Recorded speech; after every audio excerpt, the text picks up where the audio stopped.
Est-ce que vous connaissez la République centrafricaine? Parce que moi, à vrai dire, jusqu'à il y a quelques semaines, pas tant. Je vais pas vous mentir, je connaissais pas du tout le contexte, le machin, je ne savais pas. Et je me suis dit que vu qu'il y a un reportage qui est sorti il y a pas longtemps qui se passe littéralement là-bas, eh ben, ce serait le bon moment pour faire une petite recontextualisation avant de regarder ce documentaire. Donc j'ai été mater mes petits reportages, mes petits documentaires et tout, histoire d'arriver le plus basé possible dans ce stream pour vous en parler.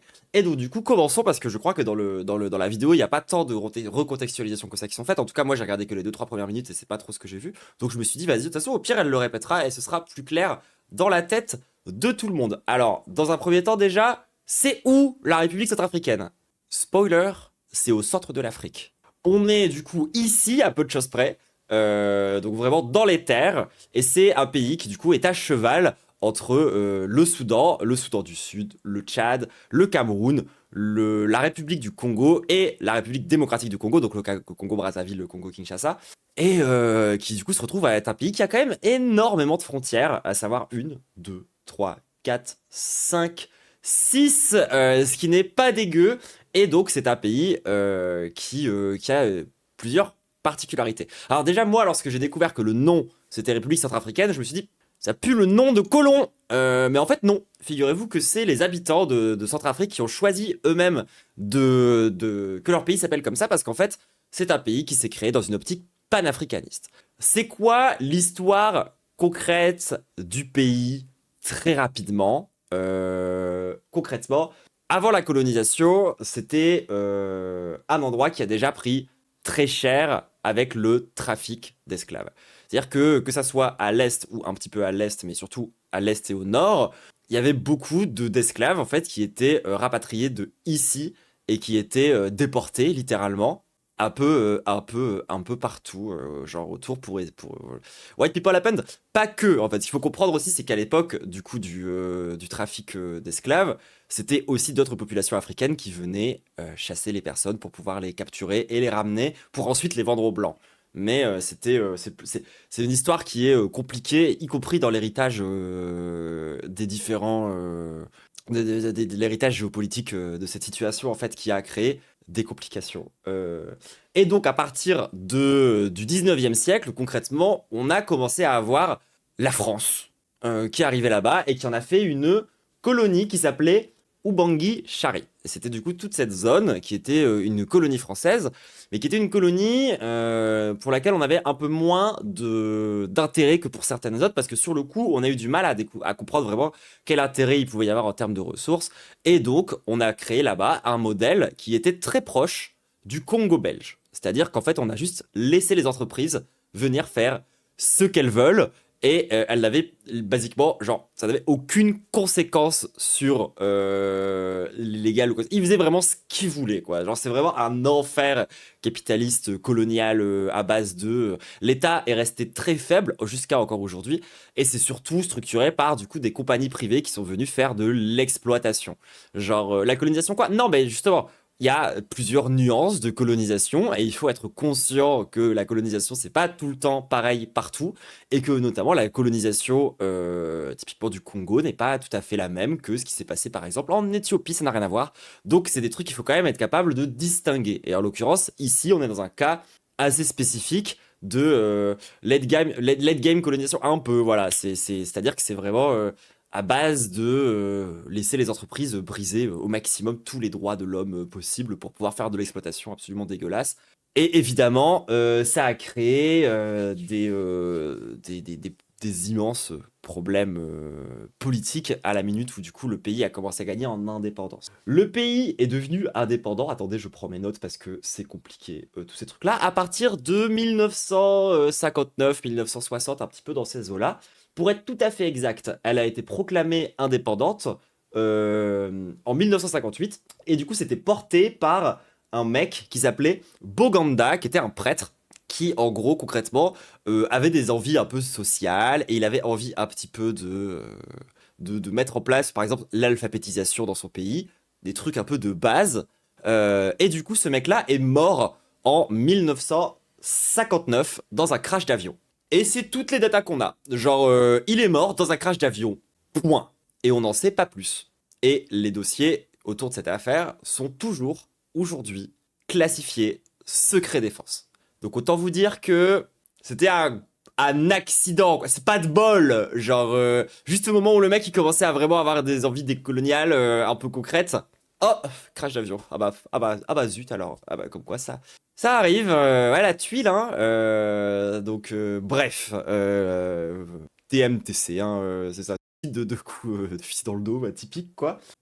Du coup, après du coup, qu'il y a eu ces événements-là qui se sont passés, tout. Du coup, bah, la République centrafricaine devient indépendante. Il y a un cousin du coup de Boganda, le mec qui est mort dans un avion, qui s'appelle David Dacko. On s'en fout un peu de son nom, retenez-le pas, on s'en branle parce que le mec est pas resté au pouvoir très longtemps. Il est resté jusqu'en 1966, jusqu'au moment du coup d'État de Bokassa. Le nom Bokassa vous dit peut-être quelque chose. C'est ce mec, sacré DA. Hein. Pour le coup, lorsque j'ai découvert ça, j'étais en mode ah ouais, ok, d'accord, bizarre. Et vous savoir que le coup d'état du coup de ce mec, il a été fait avec littéralement la bénédiction de la France. C'est-à-dire que vraiment, la France-Afrique a été aussi incarnée par ce mec-là. Et ça, du coup, c'est des images que vous pouvez voir de son sacrement empereur, parce qu'il a d'abord été président, puis président à vie, puis maréchal, et pour finir, empereur. Et du coup, il a fait une espèce de sacrement absolument dégénéré dans lequel il a ramené ça a coûté une fortune absolue, alors que le pays est dans une de noir depuis son indépendance. Il a vu aussi des trucs de con, genre par exemple, durant son sacrement, il a voulu faire un diamant en forme d'Afrique, et en fait, il s'est avéré que c'était du toc. Enfin, c'est vraiment cette ambiance-là. C'est vraiment ce mec-là, énorme dictateur. En vrai, il a un peu de drip, je suis d'accord, mais énorme dictateur, complètement mégalomane, complètement fou. Et si son nom vous dit quelque chose à Bokassa, c'est peut-être en lien avec les diamants de Bokassa, où en fait ça a été une affaire qui a été révélée par le Canard enchaîné, dans laquelle concrètement on a découvert que c'est quoi son nom déjà attendez. Giscard, voilà, c'est Giscard et Bokassa. En gros, on a découvert que Giscard, il avait reçu une palette de diamants de la part de ce mec en cadeau. Et il s'est fait prendre un peu la main dans le sac sur l'aspect un petit peu corruption, lien avec la France-Afrique. Enfin, les- comment dire, c'est une affaire en fait qui vient incarner, on va dire, un petit peu tous ces liens occultes et tout le degré de corruption des dirigeants. Alors, petite, petite détail un peu marrante, lorsque Giscard s'est fait gauler à cause de cette affaire des diamants de Bokassa, il a dit publiquement, non mais vous inquiétez pas, c'est parce que en fait, je vais les donner à des associations caritatives de Centrafrique, c'est pour ça que je les ai acceptés. Bon, ça a été démenti par la Croix-Rouge. Ils ont jamais vu la couleur de cet argent, hein. Genre, c'est que c'est vraiment genre du mensonge d'État. Littéralement, juste, c'est pas vrai. Enfin, genre, c'est pas arrivé, quoi. Enfin. Mais bon, j'imagine que la post-vérité date de Trump, hein. Bref. Donc, on avait déjà ces affaires-là qui sont quand même assez, je trouve, caractéristiques du coup de ce qui se passe avec la France-Afrique. Enfin, genre, regardez-moi cette image. Genre, vraiment, le mec était tellement un bandeur de France qui s'est pris pour Napoléon, quand même, hein. Enfin, je veux dire, c'est quand même assez grave. Et donc, du coup, par la suite, qu'est-ce qui s'est passé avec Bokassa?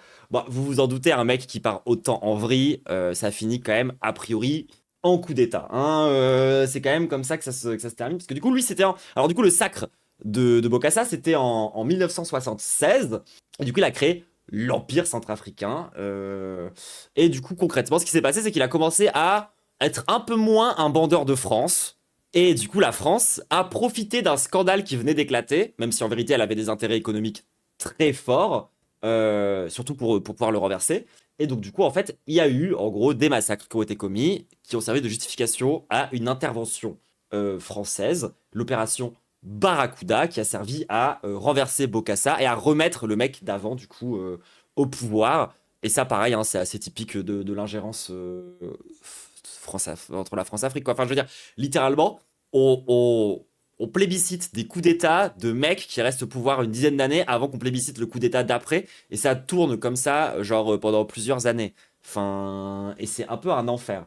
Et donc du coup, à la suite de ce premier renversement après l'opération Barracuda, il y a du coup une tentative, on va dire, de vite fait, hein, de démocratisation du pays qui va commencer à partir de là. Enfin non, juste avant ça, il y a eu un autre coup d'État encore, du coup, d'un mec qui s'appelait André Kolingba, je crois que ça se prononce comme ça, Kolingba.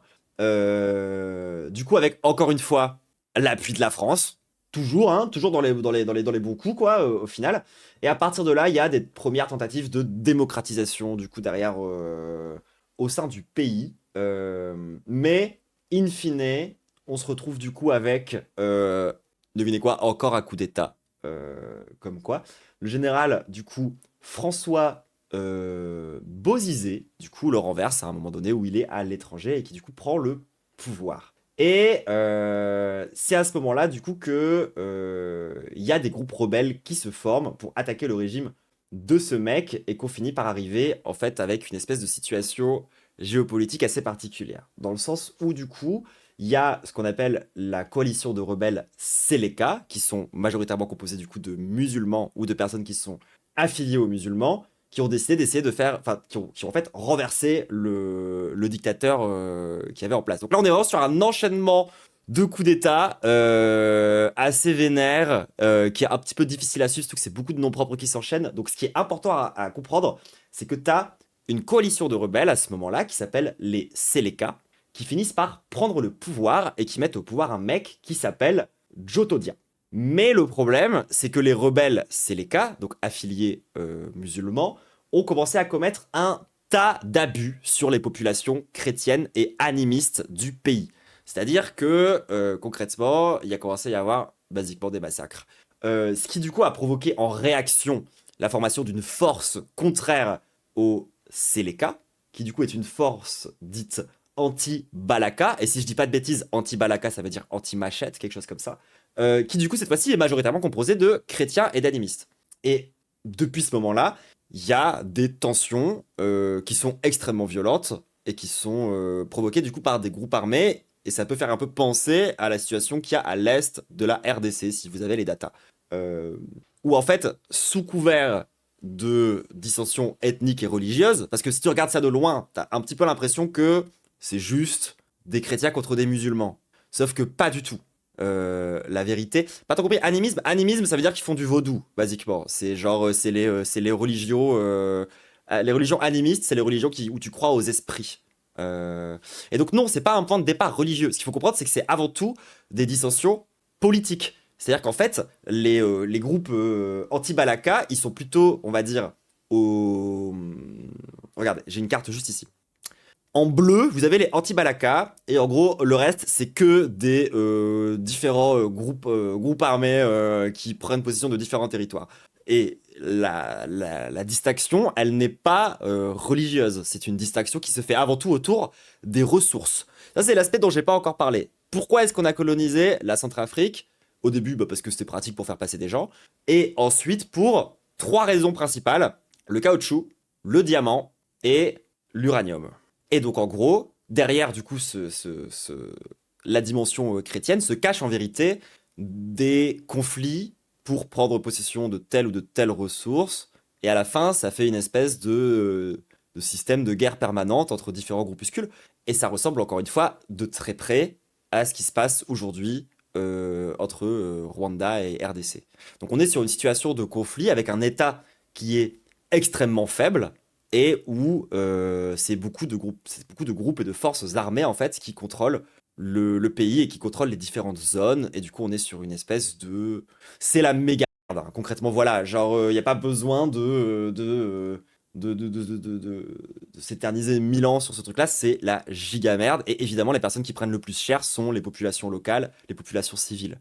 Euh, et donc, c'est dans ce contexte-là, ce contexte du coup de tension entre la coalition Seleka et les anti-Balaka. Faut savoir aussi que les anti-Balaka ne sont absolument pas clean dans cette histoire, hein. C'est-à-dire que du coup, d'un côté, t'as la coalition Seleka qui s'est amusé à s'en prendre à des chrétiens et à des animistes pour tenter de leur rendre la vie absolument impossible et qui ont fait des massacres. Et de l'autre côté, les anti-Balaka, qui sont également du coup chrétiens et animistes, ont aussi commencé à faire des massacres de musulmans parce qu'ils ils sont partis du principe que tous les musulmans étaient plus ou moins dans le coup avec les Séléka. Et donc du coup, franchement, il n'y a pas de gentil et de méchant dans cette histoire. Genre vraiment, enfin, il faut comprendre que c'est la de tous les côtés à ce moment-là. Et donc du coup, on a plutôt un nord-est du pays qui va être contrôlé par les anti-Balaka et on va plutôt avoir du coup le nord, le nord-est qui est contrôlé par les Séléka et le sud-ouest qui est contrôlé par les anti-Balaka. Mais il y a plein d'autres groupes, il y a plein de chefferies militaires et du coup ça crée vraiment une situation dans laquelle t'as pas vraiment d'État puissant. Genre c'est pas l'État qui définit la loi, c'est pas l'État qui définit les règles, c'est beaucoup plus comment dire désorganisé que ça. C'est beaucoup plus décentralisé que ça. Par contre, ça n'en est pas moins violent. C'est ça qu'il faut comprendre. Et donc, oui, et tout ça, c'est à cause de la Centrafrique. C'est-à-dire qu'en fait, tous ces conflits-là viennent littéralement de l'ingérence française en Centrafrique. C'est-à-dire qu'il y a vraiment ce truc où la France, littéralement, elle a joué ses pions pour chaque coup d'État. Genre, la corruption systématique, c'est aussi lié à la France, en fait. Il y a qu'à voir ce qui s'est passé avec les diamants de Bokassa, en fait. C'est évidemment de l'ingérence coloniale qui a provoqué cette situation désastreuse. Et donc, le contexte politique étant posé, maintenant, genre, on peut regarder, en ayant un peu une idée plus correcte de ce qui se passe là-bas, le documentaire du coup de Camille Reporter que je ne connais pas et qui apparemment, il y a quelques années, quand elle avait 22 ans, s'est retrouvée sur place et elle a passé un mois avec un criminel de guerre. On va voir ça. Cette image, c'est la première que je filme d'un dangereux criminel de guerre. Lui, c'est Alfred Yekatom, alias Caporal Rombo. Et là, je suis en train de m'enfoncer avec lui au milieu de la brousse. Parce que oui, c'est bien aussi de savoir ce qui s'est passé théoriquement. Moi, je trouve ça toujours intéressant d'avoir des images quand même. Centrafrique. Moi, à cette époque, j'ai à peine 22 ans, je débute ma carrière de reporter et je suis sur place pour réaliser un documentaire sur la crise dans le pays. Dans cette vidéo, je vais vous raconter comment je me suis retrouvé au milieu d'un coup d'État en Centrafrique. C'est notre pays, c'est pas le pays de musulmans. Nous, on va faire le massacre. Ça, c'est clair. Comment j'ai ensuite retrouvé le chef de guerre qui organisait ce push. Pourquoi il y a tous ces hommes rassemblés dans la cour? Ça, je peux parler en détail. Et comment j'ai découvert qu'il formait une milice armée avec qui j'ai pu passer plusieurs semaines au fin fond de la brousse. Même les petits enfants aussi, on les... Vous verrez aussi comment 12 ans plus tard, Alfred Yekatom Rombo s'est retrouvé condamné devant la Cour pénale internationale pour crimes de guerre et crimes contre l'humanité. Mr. Yekatom, please rise. Je pense que la transparence dans mon métier, c'est essentiel. Et pour tout vous dire, pour cette vidéo, j'ai dû dépenser plusieurs milliers d'euros entre le montage, la traduction et le graphisme. Et pour être honnête, je me paye pas du tout sur ce genre de projet. Donc si vous aimez mon contenu, la meilleure façon de me soutenir, eh bien, c'est de vous abonner et de partager cette vidéo. Et moi, de mon côté, je voulais prendre une petite minute pour remercier Odoo. Alors pour comprendre l'histoire qui va suivre, il faut revenir un petit instant sur la situation en Centrafrique en 2013 quand j'arrive sur place. Pour faire simple, le pays il est composé à 80% de chrétiens. Les musulmans, eux, ils sont majoritairement présents dans le nord du pays et dans quelques quartiers de la capitale à Bangui. Jusqu'en 2012, les deux communautés, elles cohabitent à peu près pacifiquement. Mais en mars 2013, il y a un groupe rebelle à majorité musulmane qui vient du nord, qui s'appelle les Séléka, qui prennent la capitale Bangui et renversent le président chrétien en place, François Bozizé. Et très vite, il y a des violences qui éclatent un peu partout dans le pays, des pillages, des viols, des exécutions de civils chrétiens. Alors, ça fait aussi suite à des abus de l'autre côté. Qui deviennent clairement la cible des milices musulmanes Séléka. Et la peur s'installe partout. En réaction à ces violences, il y a des milices d'autodéfense chrétienne qui se forment, les anti-Balaka, qui se donnent pour mission, en gros, de protéger les civils chrétiens des exactions des musulmans. Les Séléka et les anti-Balaka s'affrontent militairement, mais aussi à travers les civils qui sont pris au piège dans un cercle de représailles. En fait, dès qu'un village est attaqué, l'autre camp se venge sur les civils d'en face. C'est un engrenage sans fin et le début d'une terrible guerre civile dont les effets se ressentent encore aujourd'hui dans le pays. Donc dans cette vidéo, je vais d'abord être du côté musulman avec les Séléka, puis ensuite du côté chrétien avec les milices anti-Balaka et leur chef Alfred Yekatom Rombo. Mais il faut d'abord que je vous raconte ce qui s'est passé avant que je rencontre cet homme. Je suis à l'hôtel, il est à peine 5 h du matin et je suis réveillée par des coups de feu. Je trouve ça vraiment intéressant et important aussi de s'intéresser à ce qui se passe sur place, parce que c'est quand même vraiment littéralement les conséquences de l'ingérence de notre pays, tu vois. Et je suis quasiment sûr que plein de gens savent même pas que la Centrafrique c'était une colonie française. Quand je descends en bas de l'hôtel, je rencontre des Seleka, donc le groupe armé musulman, qui sont stationnés devant les grilles. Ils sont clairement en état d'alerte. La capitale est en train d'être attaquée par plusieurs milliers d'hommes. C'est là que je réalise qu'en fait je suis en plein milieu d'un coup d'État. Je décide de partir à pied voir ce qui se passe en me dirigeant vers les bruits de tir. Les avenues de la capitale sont totalement vides, c'est ultra flippant. La veille encore, il y avait du monde absolument partout. J'arrive finalement en périphérie de la ville, dans le quartier de Katin, où ont lieu les combats. Catin.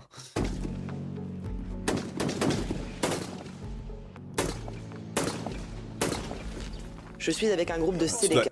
dois quand même bien bader à 22 ans avec ta caméra, avec des gens qui tirent à côté. En face, au bout de cette route, il y a des anti-Balaka, des milices chrétiennes qui veulent reprendre le contrôle de la capitale.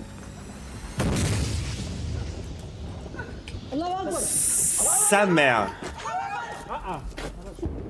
À ce moment-là, je ne le sais pas encore, mais en fait, en face, ce sont les hommes du caporal Rombo. Je peux pas encore les voir, mais leurs balles me frôlent à plusieurs reprises.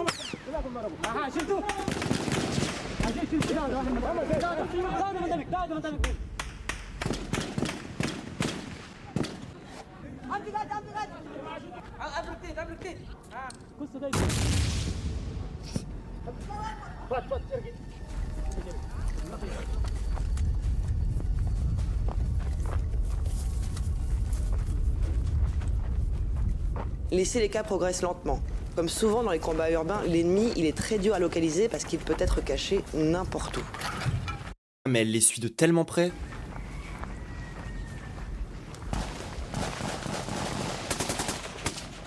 J'ai des frissons partout.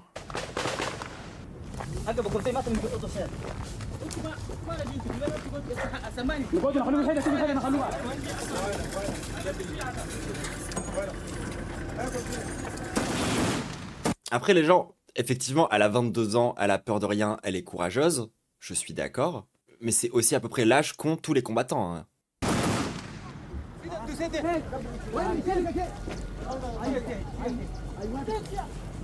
On voit enfin un groupe d'hommes à quelques centaines de mètres.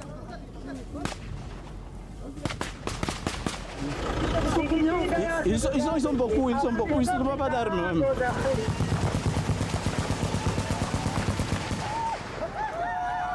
Non, c'était en 2013, donc elle a plus de 30 ans maintenant, mais à l'époque elle en avait 22, ouais. Tout est totalement chaotique et j'ai vraiment du mal à réaliser ce qui se passe.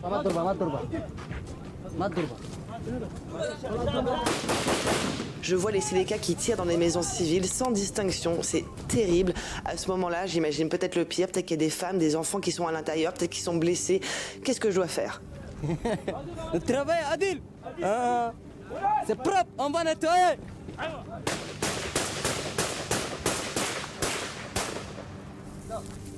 C'est ça le problème.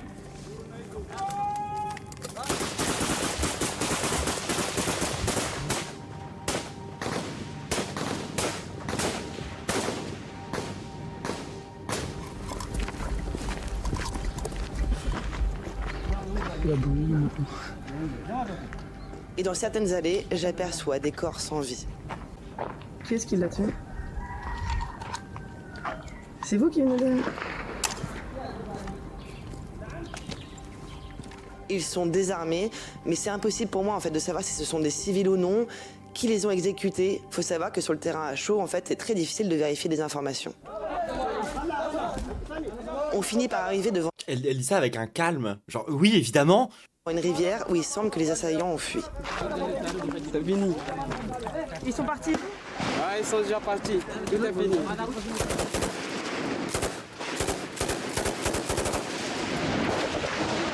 Vous tirez? Mais oui.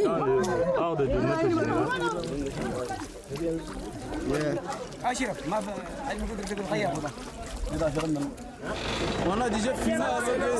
Ils ont déjà fui. On a déjà fini avec eux. Il est 10h, les Séléka font demi-tour et des soldats français se pointent. Je vous rappelle quand même que la Centrafrique, c'est une ancienne colonie et que l'armée française, elle n'a jamais totalement quitté le territoire depuis son indépendance en 1960. Tiens. Il y a environ 400 soldats français à l'époque qui sont basés à l'aéroport international, mais ils sont seulement là pour protéger les ressortissants et les intérêts français. Bonjour chef. Bonjour. Ça va? Tout se passe bien?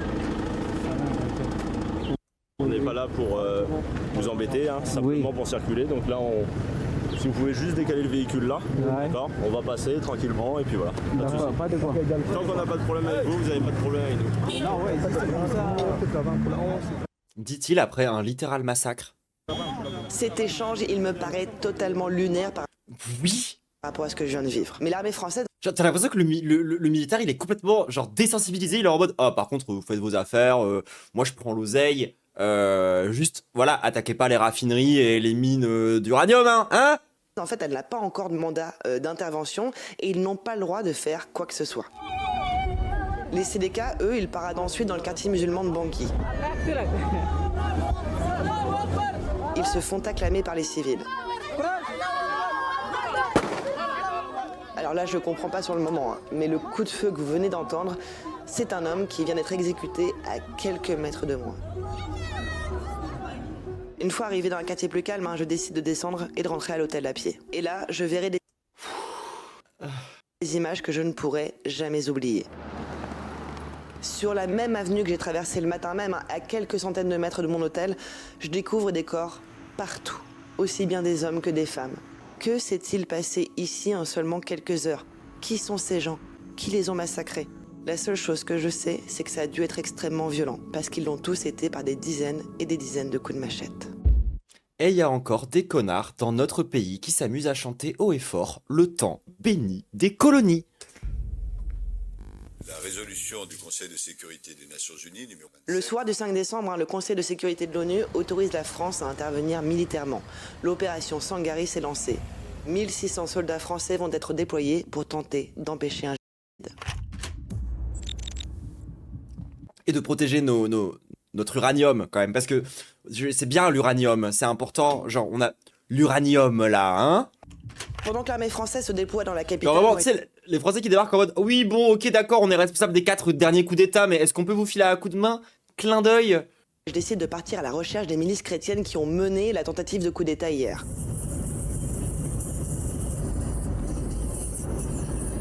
Lui, c'est Mathurin. Il a comme moi, à l'époque, une petite vingtaine d'années et à la base, il est chauffeur de taxi. Mais il a accepté de travailler avec moi en tant que fixeur. En gros, il va être mon guide et mon traducteur. Et là, on part en brousse à quelques kilomètres de Bangui. Dès qu'on s'éloigne un tout petit peu de la route, on tombe très rapidement sur des civils chrétiens qui ont fui les combats d'hier. Les Séléka sont venus pour brûler la maison pour nous. C'est là qu'on a couru parti tout dans la brousse. Il y a beaucoup d'enfants, il y a beaucoup de gens dans la brousse, maman.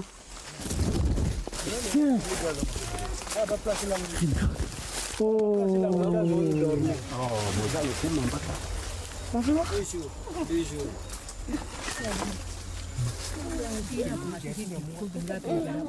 Voyons comment nous vivons ici. Il y a des serpents, des reptiles, des serpents qui peuvent venir nous mordre ici. Nous inquiétons de cette situation-là. Les Séléka se sont vengés pour tomber sur nous, pour nous incendier des maisons, tuer des enfants, faire tout cela. Alors on a eu peur. En fait, ce que je comprends très rapidement, c'est qu'à la suite de la tentative du coup d'État menée par les milices chrétiennes, les Séléka se sont vengés sur les populations civiles. En gros, dans les 2 jours qui suivent, des centaines de chrétiens seront exécutés en représailles parce qu'ils sont suspectés d'être complices des anti-Balaka.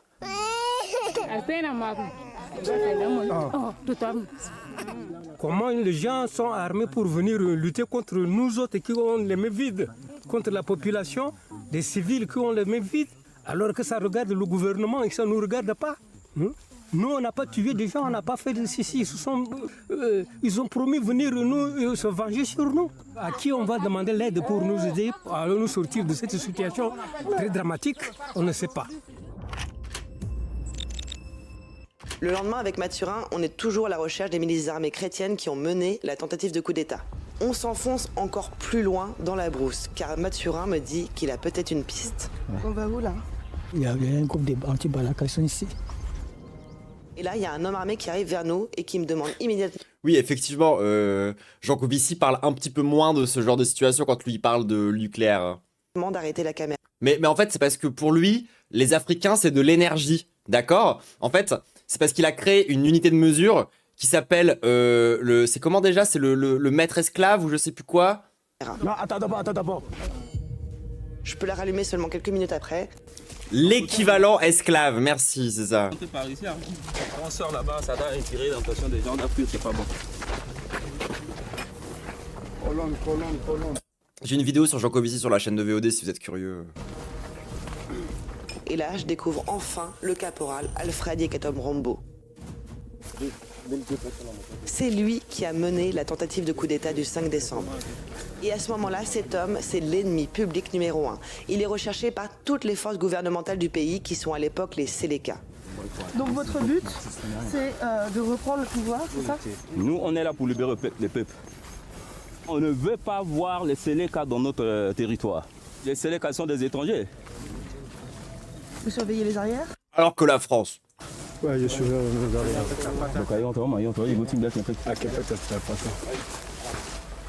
Les hommes sont très tendus. En fait, ils ont peur que quelqu'un ait pu nous suivre. Rombo nous emmène sur une de ses bases, cachée très profondément dans la brousse. Dans ma base, de l'autre côté, moi j'ai mis 500 hommes. Et d'autres qui sont de l'autre côté encore. Actuellement, on est partout. À ce moment-là, moi, j'ai plus d'autre choix que de leur faire confiance et de suivre le groupe. C'est qui les Séléka? Eh, je l'ai expliqué 20 fois.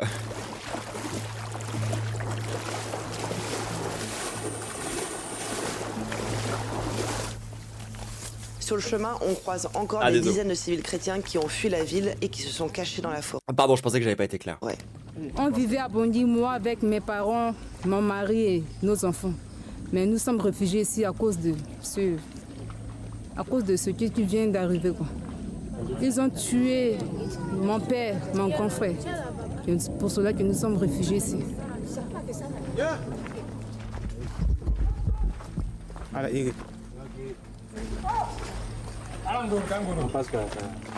On arrive finalement à un premier village.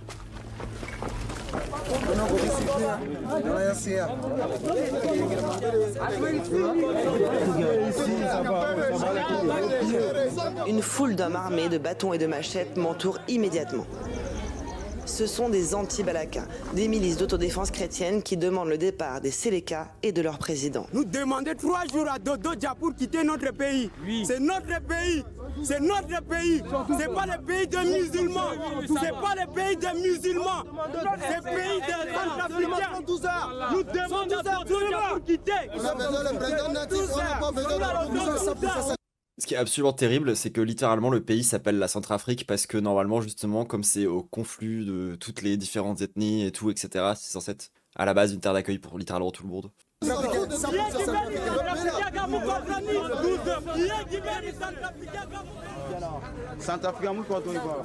Le caporal Rombo a puisé parmi ses milices pour constituer une armée afin de reprendre le pouvoir sur Bangui. Bon. Vous savez, je vous l'ai dit, le pays a été créé à la base dans une mentalité relativement panafricaniste. Hein.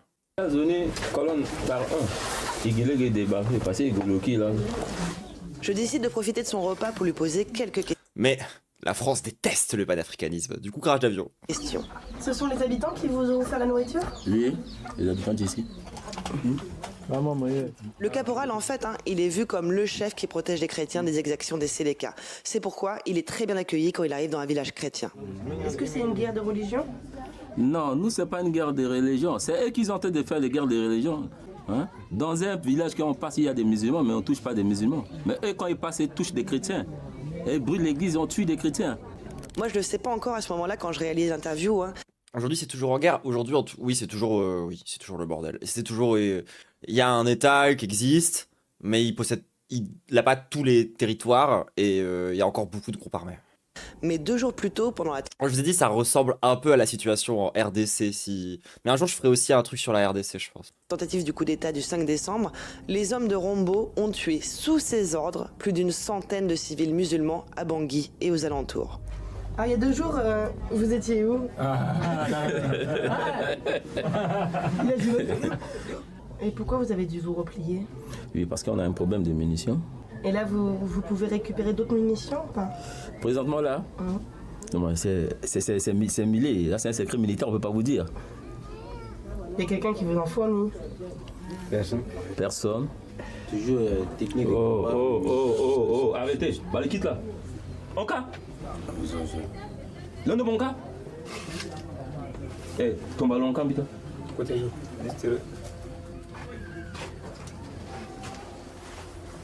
Ce qu'il faut savoir, c'est que pour nourrir des milliers d'hommes et pour les armées, il faut forcément des financements. Et les rumeurs disent que c'est l'ancien président chrétien François Bozizé qui finance les milices chrétiennes pour reprendre le pouvoir. Mais moi, à ce moment-là, j'ai aucun moyen de le vérifier. Avec Mathurin, on décide de rentrer à Bangui et de rester en contact avec le caporal. Tendu l'ambiance. Oui, je trouve que, encore une fois, pour une meuf de 22 ans dans un conflit armé, elle a quand même de grosses couilles sa mère.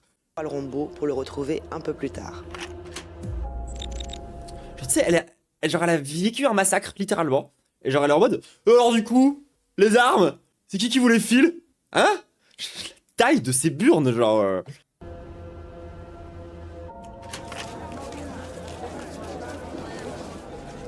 Dans les rues de la capitale, l'armée française est partout.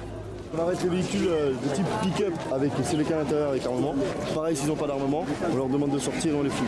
Okay. On reste toujours entre hommes et on fait comme d'habitude. Okay. Les véhicules civils, vous regardez à l'intérieur, mais on laisse passer, on n'arrête pas. Okay. Les soldats français, ils ont pour mission de désarmer les 2 groupes pour tenter d'arrêter les massacres qui ont lieu des 2 côtés. Ça, RPG avec les autres sur le truc là-bas. Surtout qu'elle était dans le camp d'en face pendant le massacre. Oui. Et je pense ça par contre, ça, je pense que c'était pas trop au courant. Cet homme, lui, c'est un milicien musulman. La vidéo est assez récente, mais elle était là-bas en 2013. La vidéo date d'il y a quelques jours. De la CLK. Et là, il est arrêté par l'armée française.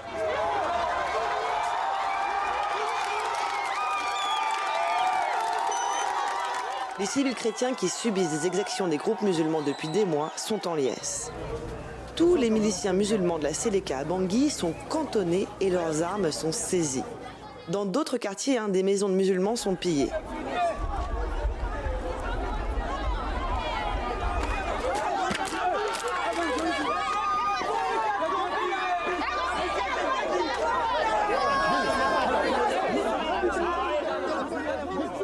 Des civils musulmans sont aussi pris à partie par la foule.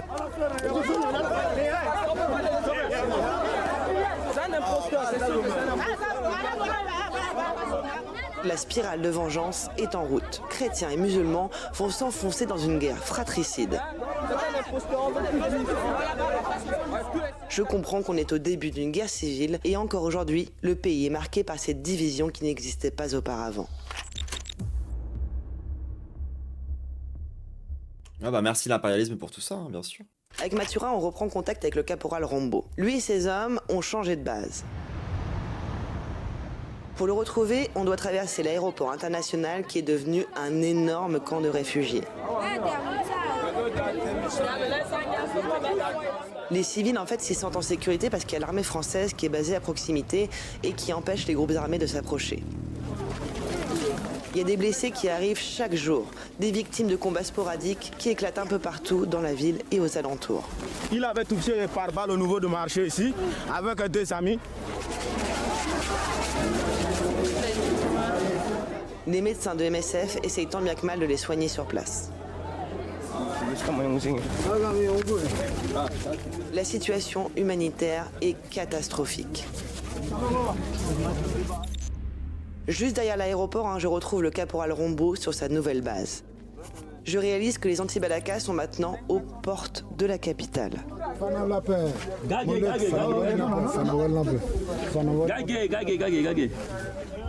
Ok, bon, dans mon gars, mon gars. Ok, pour moi là. Oh. Non, c'est vrai. Viens t'asseoir. Alors pourquoi s'être déplacé ici? Oui, bon, tu sais, on a le mouvement en tout moment, on ne peut pas te dire. Tu peux rentrer en profondeur pour te dire pourquoi on est ici. Le caporal n'est vraiment pas bavard avec moi, mais je vois bien que beaucoup d'hommes ont été recrutés. Il veut pas d'autodia. Il faut qu'il comme il a fait avec nos familles tous. C'est quoi cette arme? Ouais, là, c'est une arme furigène, tout simplement pour lancer, soi-disant, les musulmans qui sont dans leur maison. Et puis, dès qu'ils sortent, on les tue. Même les petits enfants aussi, on les tue. Ce matin-là, c'est le passage en revue des troupes. Alliement, les gars. Allez. Ouais, on est d'accord que c'est un LBD. Genre, c'est du matos français. Hein. Les chefs de la milice chrétienne anti-Balaka sont à cran. Ils ont peur qu'il y ait des traîtres parmi eux. Tous les téléphones sont saisis afin qu'il n'y ait aucune communication vers l'extérieur. S'il y a un traître, on l'égorge tout de suite. On n'a pas le temps à perdre. C'est clair. Avec Mathurin, on décide alors de rester avec le caporal Rombaud et ses hommes, jour et nuit, pour essayer de comprendre ce qu'il prépare. Chaque jour, des nouveaux hommes sont enrôlés dans sa milice. C'est pas un LBD, c'est un truc similaire en plus vénère, d'accord. Ah, Guy, ton là, ça.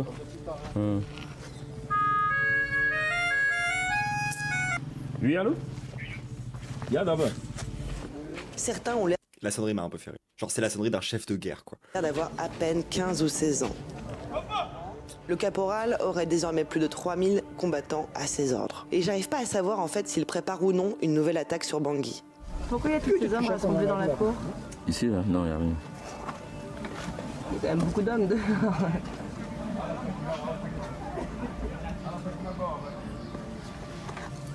Ça, je peux pas aller en détail. Hein. Pas en détail, juste rapidement. Non. Rombaud et ses hommes sont désormais basés dans une ancienne école transformée en un immense camp d'entraînement. À droite. Droite.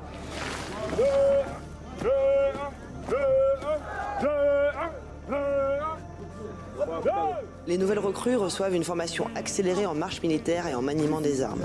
Si moi, on a couché. Si elle a couché. Bon, t'as le pénétré. L'ambiance est très tendue.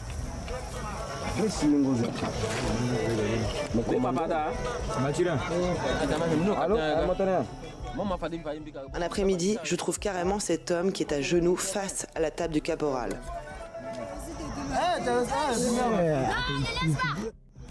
L'homme est même fouetté. Il est accusé d'être un traître ou peut-être même un séléka. Les versions varient selon à qui je demande. Je ne saurais jamais ce que cet homme est devenu. Un autre jour, je surprends des soldats français en train de discuter avec le caporal Rombaud et ses hommes. Ils vont revenir très souvent sur cette base pour voir ce qui s'y passe. Pour rappel quand même, la mission de l'armée française sur place, c'est de désarmer les différents groupes pour calmer les tensions. Ouais, ils ont peut-être une petite préférence. Moi, t'es ici depuis longtemps. Pardon? T'es ici depuis longtemps? Oui. Ouais. Donc vous savez qu'il y a des mesures de cantonnement pour tout le monde. C'est ça. C'est qu'il y a des mesures de cantonnement pour les Sénéca, mais également pour le parti adverse. Alors aujourd'hui, je viens pas pour les armer, mais je viens pour passer un message. Un message de désarmement. On se rappelle? Sans problème. Et là, quand j'entends ça, je comprends clairement qu'il y a deux poids, deux mesures. Pour rappel, les milices musulmanes, elles ont été cantonnées et désarmées à Bangui. Et là, je vois clairement que les soldats français sont plus conciliants avec les milices chrétiennes. Ils ne sont pas désarmés et le caporal Rombaud va profiter de cet énorme avantage militaire. De jour en jour, je le vois avec ces hommes qui reprend progressivement le contrôle des faubourgs de la capitale sans même avoir besoin de combattre, puisque le camp adverse, les CDK, n'ont même plus d'armes. Ok, je commence à voir le schéma. Oui, et puis dites-vous qu'ils ont fait la même chose en face. En fait, c'est ça qui est terrible. Genre, quand tu regardes l'histoire du pays, la vérité, on a fait ça dans les deux sens. Genre, à chaque fois qu'on a besoin d'avoir un changement politique ou que le dirigeant fait ne serait-ce qu'un seul move qu'on n'apprécie pas, genre, c'est vraiment la France, on est vraiment ces gens, on débarque quelque part, on fout la merde entre deux catégories de personnes, et en fait, on va prendre les armes de l'un, donner des armes à l'autre, et après on dit « Ah mais, c'est pas nous qui avons commis ces trucs-là, hein, et ils ont fait ça tout seuls, on n'est pas responsable, du coup c'est trop pratique !» Je pète mon crâne. D'ailleurs, si ça se trouve, c'est précisément pour ça qu'on a les images que maintenant au passage. Le caporal Rombo va alors imposer sa loi. Des barrages sont installés un peu partout, les civils qui circulent sont contrôlés et doivent prouver qu'ils sont chrétiens.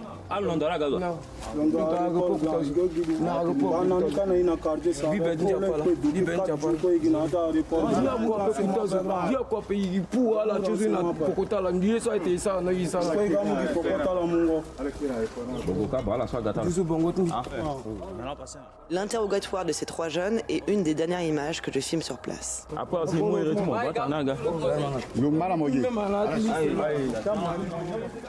À ce moment-là, moi j'ai fini mon documentaire sur la crise en Le nom de la vidéo, le nom de la vidéo, c'est J'ai passé un mois avec un criminel de guerre, et c'est Camille Reporter qui l'a fait.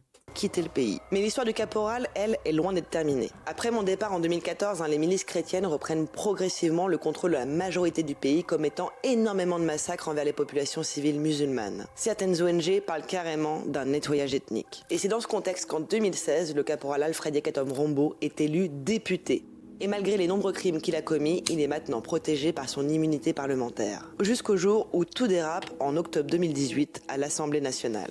Des tirs retentissent. Et c'est le sauve qui peut.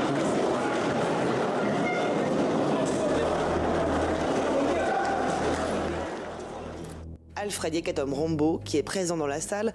Ouais, t'as raison de le noter, Naftar. En plus, c'est typiquement le genre de pays qui récupérer des immigrés, et une fois qu'ils arrivent en France, c'est full raciste. On est en mode alors que c'est littéralement notre faute. Vient de sortir son arme et tirer 2 coups de feu en l'air pour s'opposer à l'élection du nouveau président de l'Assemblée nationale. Un acte qui va faire basculer son destin. Il est alors maîtrisé par des gendarmes et arrêté. Son immunité parlementaire est levée et il est transféré quelques jours plus tard à la Cour pénale internationale de La Haye. Et si je vous raconte son histoire aujourd'hui, c'est parce que Alfred Yakatom Rombo a enfin été jugé cet été après des années d'impunité. Mr. Yakatom, please rise. Cela faisait 12 ans que je n'avais pas vu le caporal Rombo, et je vous avoue que je le reconnais à peine avec son costume et ses lunettes. Après des années d'enquête et des mois d'audience à la Cour pénale internationale, son jugement est finalement rendu le 24 juillet 2025. The chamber has therefore convicted Alfred Yakatom of a total of 20 crimes compromising. Oui, bah oui, c'est pour ça du coup. Both crimes against humanity and war crimes, guilty of the crime against humanity. Je pense que les images qu'elle avait, ils ont dû servir pour le procès. Of torture, murder, forcible transfer and deportation, displacement, persecution on religious grounds. The chamber sentences you to a total of 15 years of imprisonment. You may sit down. Pendant la guerre en Centrafrique, des atrocités ont été commises par les 2 camps, musulmans comme chrétiens. Et plus de 10 ans plus tard, il y a encore très peu de responsables qui ont été jugés. Le verdict contre le caporal Rombo, c'est avant tout un acte symbolique. Il efface en rien les souffrances que les civils ont vécues. Il règle pas non plus le conflit sur place. D'ailleurs, la Centrafrique s'est jamais vraiment remise de cette guerre civile et les tensions sur place sont encore très présentes. En tout cas, j'espère qu'à travers cette vidéo, j'ai pu vous raconter une partie de l'histoire de ce pays, une partie de l'histoire d'un criminel de guerre et comment, en tant que jeune journaliste, j'ai réussi à le suivre. Si cette vidéo vous a plu et que vous avez appris des choses, en tout cas, n'hésitez pas à la partager autour de vous. N'hésitez pas non plus à vous abonner si vous voulez voir plus de contenu comme celui-ci. Merci beaucoup d'être resté jusqu'au bout et je vous dis à très bientôt.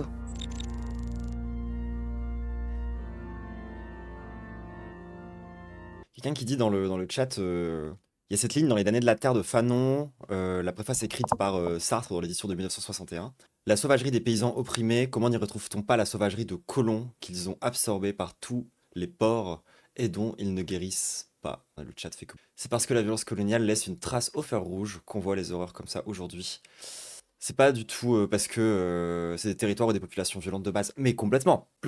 D'ailleurs, c'est ce qu'il faut retenir. Enfin, genre, dans les différents, les différents conflits qu'il y a eu entre, du coup, les groupes Selaka et Anti-Balaka, c'est quelque chose qui a aussi été construit par la France parce qu'on avait des intérêts financiers là-bas.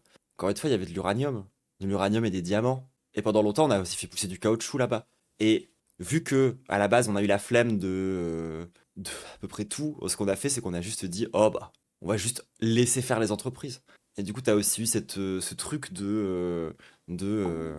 c'est des entreprises privées. C'est-à-dire qu'en fait, in fine, ce qui s'est passé là-bas, et ça c'est un point aussi important à comprendre, c'est que c'est même pas dans les intérêts de la France, c'est dans les intérêts des colons, c'est des intérêts privés, c'est des intérêts de la bourgeoisie en fait. Genre, c'est avant tout des gens qui sont venus sur place pour prendre possession des différentes mines, pour créer des trucs comme ça, et il y a eu aucune aucun début de politique pour tenter de ne serait-ce que créer un État. Niveau caoutchouc, la Belgique a alors terrible aussi au Congo. Mais c'est ce que je vous disais, la situation en fait en Centrafrique ressemble énormément à celle au Congo, pour une raison très simple, c'est qu'en fait, on a calqué le modèle congolais en fait. Enfin, belge-congolais plutôt. En fait, on a repris, genre, on a colonisé de façon différente en fonction des endroits où on était. Et en l'occurrence, la manière dont on s'est pris en Centrafrique est extrêmement similaire au modèle du Congo. Et on arrive à la fin avec une situation relativement similaire, à savoir que les groupuscules qui se battent avant tout pour le contrôle de certaines ressources. Ressources qui sont généralement exportées de façon assez occulte pour essayer de... Genre, typiquement, les diamants là, les diamants de Bokassa et tous ces trucs-là, c'est des diamants, genre, qui avaient été... comment dire? Ils ont été minés en Centrafrique, on les a mis dans un autre pays, et du coup, la France les a achetés à cet autre pays, et ils sont en mode, hop, c'est pas des diamants sales.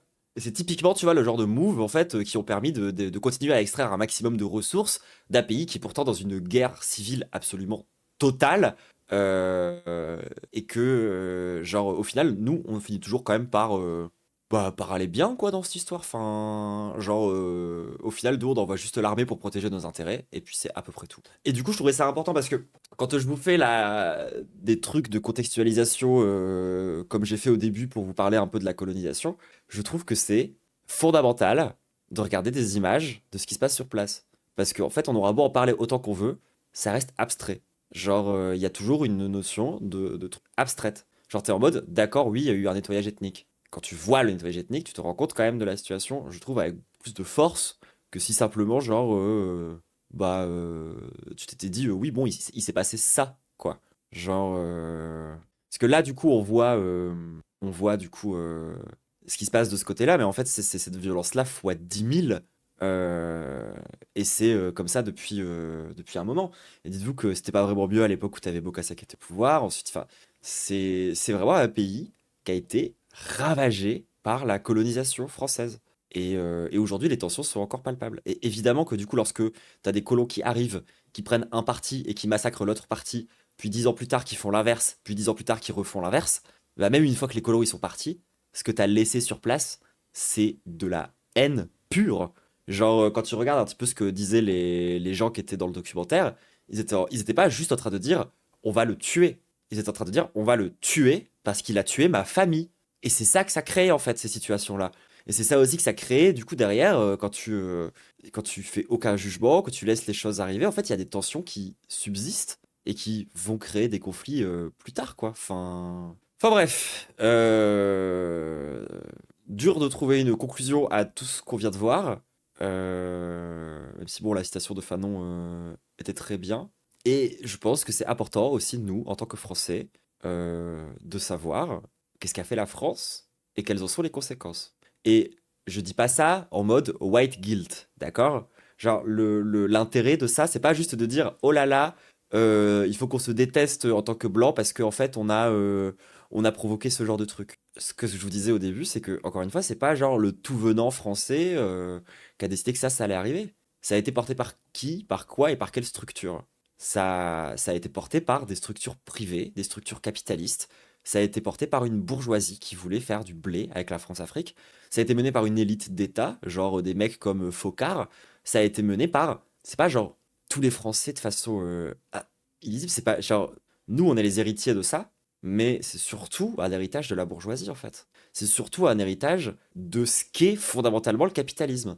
Parce que, encore une fois, le capitalisme a besoin d'avoir une dynamique, genre...